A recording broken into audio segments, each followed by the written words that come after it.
বন্ধুরা, শান্ত ও আলোকিত এই নতুন সকালে তোমাদের সকলকে আসসালামু আলাইকুম জানিয়ে আমার নতুন ব্লগটি শুরু করছি।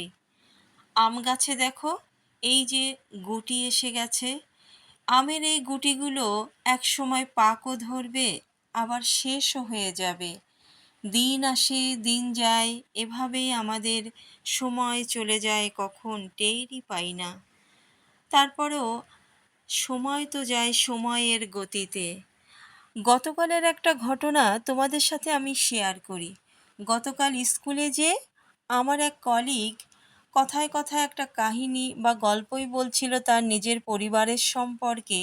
সেটা হলো কি জানো, তার ভাইয়ের মেয়ে হয়েছে এবং সে মেয়েটি কালো। এই দুঃখে নাকি মেয়ের মা কথা বলাই ছেড়ে দিয়েছে।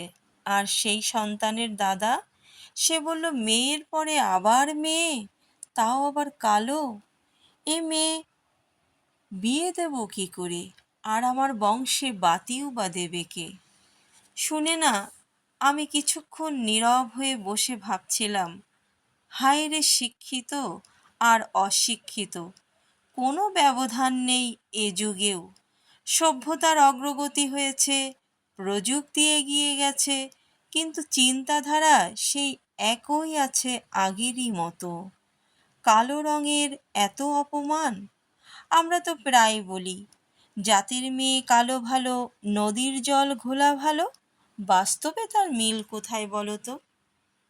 এই গল্পটা তোমাদের সাথে বলতে বলতে দেখো আমার অনেকগুলো কাজ শেষ হয়ে গেল, রান্নাটাও শেষ করে ওভেনটা পরিষ্কার করে নিলাম। আর এই যে স্কুলে যাচ্ছি, পথে চলতে চলতে কত কিছুই ভাবছিলাম।